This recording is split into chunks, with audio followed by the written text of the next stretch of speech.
Well, thank you all. I'm really thrilled to be here. I'm Nicole Rawling, and I'm the Director of International Engagement at the Good Food Institute.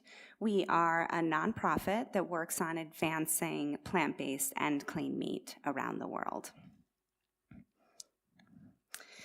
So I'd like to start with a personal story. This is me and my sister and my dog when I was about 5 or 6.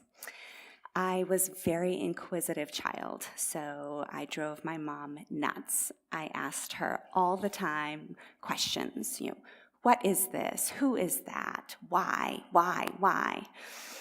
And one evening I was asking about dinner, and what are we having for dinner? She said, we're having hamburgers, Nicole. It's like, well, what's hamburger? She's like, well, it's beef. And I was like, well, what's beef? She's like, it's cow. And I was like, what? Like, what do you mean you're feeding me cow? After that, I didn't eat another land animal, so it's been a long time. And it shocked me, like, that we have 56 billion animals killed every year for food production. But people didn't really care. Like, why were people eating this? How could they be having cows for dinner? So I set out my life to change right then. Unfortunately, about 35 years ago, this is what was available. Does anyone actually think that looks appetizing? It is not. I can tell you from decades of experience, it does not taste good. But as well as being inquisitive, I am also stubborn. And so I had to eat it. Right? I didn't have any other options. And my mom told me that if I didn't eat these type of foods, I had to go back to eating meat. So I had to change the system. People didn't seem to care about animals, right? They knew that they were eating beef or cow when they had their hamburger, but people cared about the environment. Right? So maybe I could do something using the environment. The United Nations says that animal agriculture is one of the worst contributors to climate change. It contributes more to climate change than the entire transportation sector combined. Maybe I could do something with this. Maybe I could use the environment to change people's minds. So I became a lawyer, and I started to sue factory farms. So this is a pig farm in the United States, and those big pools are manure lagoons. So all of the manure that comes from those animals goes into those lagoons. We started to sue these operations, and we won every single time. But nothing changed. The courts would just give the facilities a fine, and they would move on. It was part of their normal operations. And nothing changed. So I thought maybe there's something else we could do. People care about people, right? We all hear about feeding the world population. What can we do to feed the world population? And 1 in 9 people in the world now are undernourished. Maybe animal agriculture could affect that. Animal agriculture is vastly inefficient in producing energy for people. If you think about it, this animal has to live and grow and eat food in order for its heart to pump, in order for its digestive system to work. And so it takes, in best case scenario, 8 plant-based calories in order to make 1 calorie of fish. In the worst case scenario, it takes 100 plant-based calories to make 1 calorie of beef. That's huge food waste, right? All of that is just being used up by this animal. So why can't we just convert those plant-based calories directly into food for humans? And then we would solve a lot of these world hunger issues. Another major issue is antibiotic resistance. So farmed animals are given 80% of antibiotics today. So if you go to the doctor and you're sick and they give you a set of pills and they say, take this entire thing because if you don't, it'll become ineffective. It's actually not that that's causing antibiotic resistance. It's the massive amounts that's given to farmed animals. But this doesn't actually seem to change anybody's mind either. Consumption of meat is continuing to rise. So I don't know if you can see this in the back, but the blue is poultry, the red is pig, the yellow is beef, and then you have goat and other at the top. None of these things matter. Like, people aren't changing their behavior, whether it's animals or the environment or feeding people or scary superbugs that are going to make us all sick. Like, people continue to eat meat. Why? This is why. Because food is such a big part of our lives. It's such a big part of our community that when we go out, we eat with our family and friends, right? That's something where we need to share with each other. And people just want good food. And things like this really aren't tasty. It's not going to change people's minds. But this will. This is a burger that's made out of pea protein. And it is just as delicious as it looks. What if this was available? Would people eat it?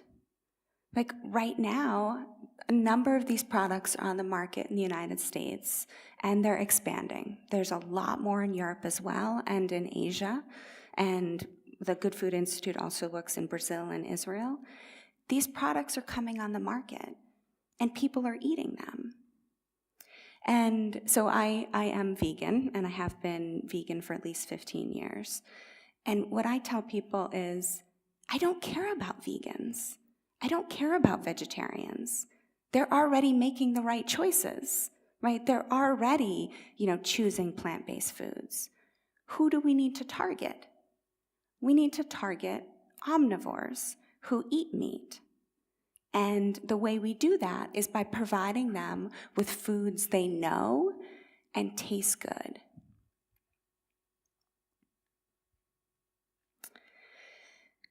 So this is what we are doing at the Good Food Institute, is we're trying to help provide the market with these types of products. And the reason is people want food that tastes good. They're not going to buy things or eat things that don't taste good. So what if we can provide them with those products that taste as good, if not better, than traditional animal products? People care about cost, right? When they go to buy food in the supermarket or go out to a restaurant, they need to have products that taste good and are cost competitive with traditional animal products. So what if we gave them products that were the same price or cheaper? And the third thing that we believe is the products need to be available, right? They can't be at some specialty store that you have to take the train half an hour to buy, right? They need to be in your local market. They need to be in the place where you go to eat your lunch after work and during work. So if we can provide those products that taste as good, if not better, the same price, if not cheaper, and are convenient, then we think people will buy them. And this is how we're doing it. So the Good Food Institute works on these issues in a number of ways. And first, we're a nonprofit. So we're completely funded by philanthropy. We don't take money from industry. And we provide free services to basically anyone who we think will be effective in making these changes. And the way that we think that we can do that is helping industry with science and technology. If you're an entrepreneur, or you're an existing plant-based company, or you're a meat company, our scientists can come in and help you develop those products, can talk to you about the entire process of the equipment that you need to use, the raw materials that you need to use, and where the science is heading. We also try and bring a lot of money into the space. So we're working with academics to identify where could we have more research, where can we develop this technology to make sure that these products are better for the market. We also work on innovation. So if you're an entrepreneur or a company, we can advise you on how to best get to market. What do consumers want? Right? It's really interesting. In the United States, we recommend that no one label their products vegan because it has a negative connotation. People feel like they're missing something. In Europe, everything seems to be labeled vegan. It's more positive, right? So there's different strategies that we can help advise companies on in order to make their products the most successful. We also, corporate engagement works with big companies. So the Kellogg's and Safeways and like the big grocery chains and meat companies around the world who have their own research and development. And going in and really helping guide them through the entire process and showing them the market data. Why is this a good investment for them? We're not asking them to make this change because it's the right thing to do. We're not presenting them with the information about the environment or the animals. We're telling them that they need to do this because they're going to make money doing it. And those type of arguments work well with big companies. And then finally, policy. We have to make sure that these products can get to market. Right? So we're talking about plant-based meats and clean meat. Can these products be labeled meat? Right? There's some questions now in France. Can a plant-based sausage be labeled sausage? We believe it should be. Right? It is a sausage. Just like a telephone, right? Your phone. Is this the same telephone that we had, decades ago where you had to use the rotary? It has the same purpose, so why shouldn't it be called the same thing? Plant-based meat, clean meat, is meat. It should be labeled the same. And then the same with clean meat. Can it actually get to market? Right now, there's nothing on the market like it except traditional meat, but it's produced in a different way. The end product's the same, so we think it should be treated the same.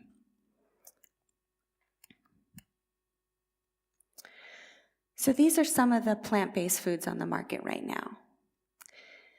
They taste really, really good. They're delicious. I talk to people all the time, all over the world about these products. I have people coming in from Brazil and China and India to the US, and we take them around and show them these products. A woman who runs a beef business in Brazil came to US and had plant-based bacon. And she said it was some of the best bacon she'd ever had. And it's plant-based. And that's what's on the market right now. Only 7% of the world's plants have been analyzed in their ability to be transferred into plant-based protein. We've only looked at 7%. Like right now, most of the products in the market are soy-based or wheat-based, or the new ones are based out of pea protein. It's such a small percentage of the world's plants. Imagine what we can find with the other 93%. There's so much research and opportunity here. And so this is a little bit about clean meat. Now, I know there'll be panelists later in the day who are talking specifically about the technology behind plant-based and clean meat. So I'm not going into a lot of it, but I'll give you a basic idea to start the discussion. Clean meat is meat. If you look at a slab, or if you look at under a microscope, cow meat and clean meat from cows, you will not be able to tell the difference. They look exactly the same. They taste the same. They're the same end product. They're just made in different ways. One, you need to kill an animal, and the other you don't. With clean meat, you take a biopsy of an animal. Here we have a cow. You don't need to kill the cow to take those cells. Those cells go into a bioreactor. So think about it like a brewery. So I was walking around last night in town, and there were a number of breweries with big tanks where they make beer. That's what it's going to look like for clean meat. You put media, it's a mixture of materials that the cells eat in that bioreactor. You put the cells from the animal in that bioreactor. You mix it around, the cells eat that substance and grow. The next stage is the scaffolding. So when you have it in the bioreactor, it's really just a mixture of cells. Think of it almost like a pate. There's no real structure to it. You need to have those cells start to attach to each other and form into flesh. And that's the next stage here called cell differentiation.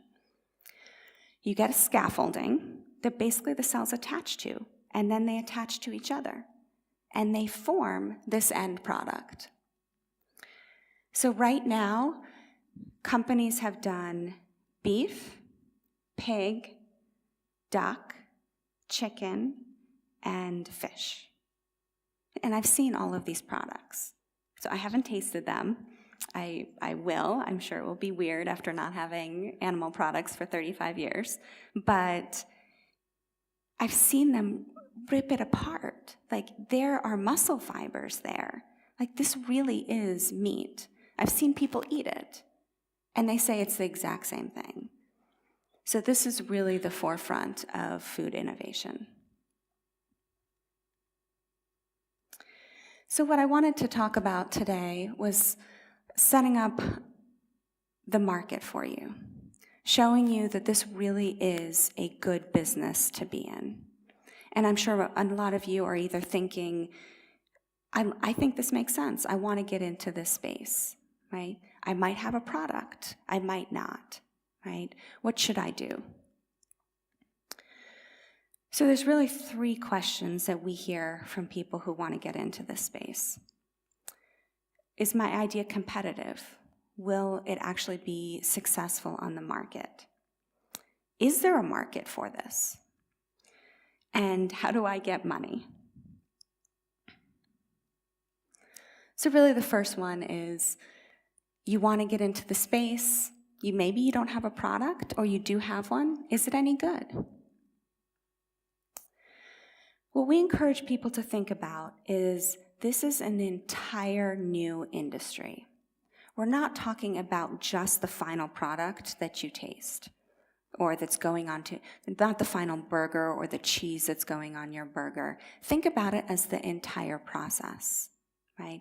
All of those inputs that need to go into making that final product. There's business opportunities everywhere. So from understanding the crops. So when I was talking about only 7% of the world's plants have been optimized or examined for plant-based protein, there's 93% that we still need to be looking into. Companies can look at that and then provide those raw materials to other companies. You also need to source all of those raw materials. You also need to provide manufacturing equipment. So right now, when you get a end products that's made out of soy, for example. You need to use an extruder. These are huge machines that are very expensive. Somebody can change that process, come up with manufacturing equipment that's cheaper. And then, of course, you have the end product. So I know this is a little bit hard to see, but this is our plant-based meat technology mind map. And we have one for clean meat as well. And they're available on our website. And what this is basically trying to lay out all of the different areas that you need to think about if you want to get into this space, and all of the different options. So we've got formulation, processing, distribution, protein sourcing, and isolation. So these are part of the things that we can also help you with if you're considering getting into the market. So now you have your idea. Is it actually going to be successful? Will it get onto the market? So this is a Lux Research study that shows the growth of alternative meat and seafood. So the blue is traditional meat and seafood sourced from animals, and the orange is the alternative market. So this study was done, I think, in 2013, when there were only, I think, 2 clean meat companies on the market. Now there's over 20, right? So we think that this research is even outdated.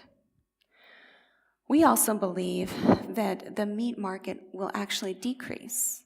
So as the blue line here continues to go up, we think as those products get on the market that are tasty and price competitive and convenient, people will start to choose those over traditional animal products. And so the market for traditional animal products will decrease.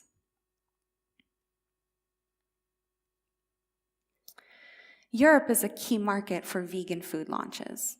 Actually, in 2016, almost half of all new vegan products were launched in Europe. It's a huge market. But is there the demand? Yes. There is so much demand for these products, and there's not enough of them, right? So if you can come up with a new product and get it to market, and it tastes good, and it's price competitive, we believe that you'll be successful. So what about money? These are all of the venture capital firms and corporate partners and government agencies that are now investing in plant-based and clean meat. So I'd like to actually just point out 2 here that I have personal experience with that are really exciting to me. So right down here, we have government agencies. We have A-STAR in Singapore and the Israel Innovation Authority in Israel. So we've been working with both government agencies that are very excited about this plant-based and clean meat space, and both want to invest. These are government agencies from very respected countries, right? Singapore and Israel are known for their innovation, and especially in areas like biotech, and they want to get involved. Now, not a lot of these behind-the-scenes investments, they're not public yet. I see so much going on behind the scenes that I think we're at a tipping point. Like, I really do believe that things are going to change very quickly. So here are some strategic investors and partners. Basically, what this is meant to show is that you have big international companies who are investing in this space. So Tyson, the largest chicken producers in the United States, PHW, largest chicken producer in Germany, they are both invested in plant-based and clean meat. So when I started suing the factory farms a while ago, Tyson was the enemy. Like, I never thought that I would be partnering with Tyson. right? They're the ones who are slaughtering the chickens, right? That's what I care about. But if you get companies like Tyson and PHW in this space supporting what we're doing, right, that is extremely exciting. The CEO of Tyson actually stated, if we can make the meat without the animal, why wouldn't we? Like, why wouldn't we? And Tyson's saying that. Like, to me, that's just extremely exciting. And then finally, I want to show that a lot of big international food brands are acquiring these plant-based companies. So not only do they see the value in getting to the market right now, right? They see that there's a current opportunity to make money on the market. So they are acquiring these companies that exist right now, as well as working on their own R&D behind the scenes to develop new products. So basically, I think all of you are in the right space. I'm really excited that you're here, and we're going to learn a lot today. Thank you all very much.